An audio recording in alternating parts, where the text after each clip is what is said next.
Two people, a civilian and a police officer, were killed during election day demonstrations in Tanzania.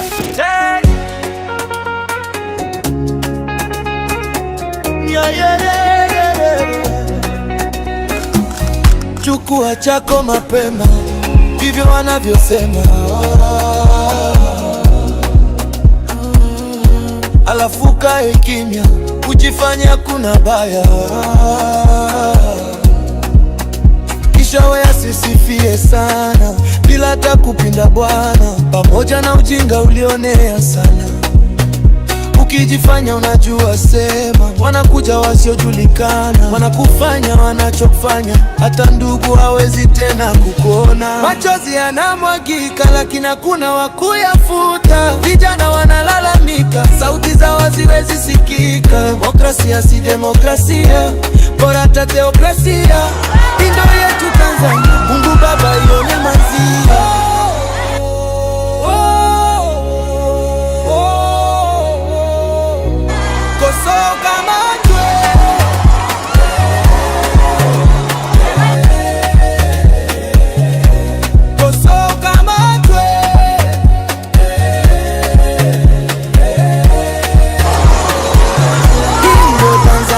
Thousands of protesters have flooded the terminals, chanting, waving flags, and blocking run.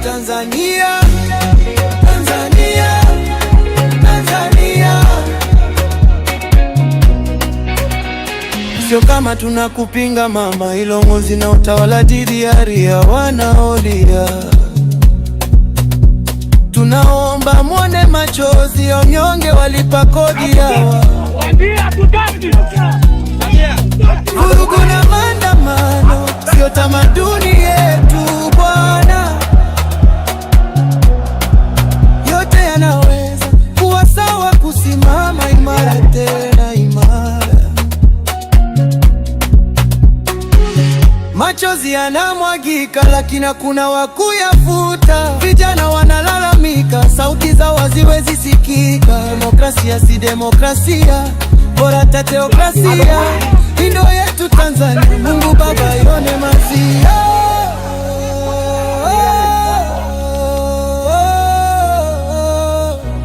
Kosoa ukamatwe,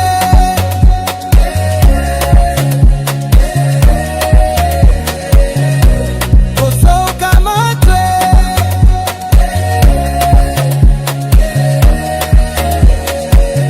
Hii ndio Tanzania, Tanzania, Tanzania, Tanzania. Hii ndio Tanzania, Tanzania, Tanzania. Hii ndio Tanzania, hii ndio Tanzania, hii ndio Tanzania, hii ndio Tanzania, hii ndio Tanzania, hii ndio Tanzania, hii ndio Tanzania, hii ndio Tanzania, hii ndio Tanzania. Were killed during election day demonstrations in Tanzania. Tanzania's much-awaited election day was marred by violent protests in the capital, Dar es Salaam, and its environs, with more protests happening in various parts of the country. Chaos erupted in various towns in Tanzania as the country held their presidential elections.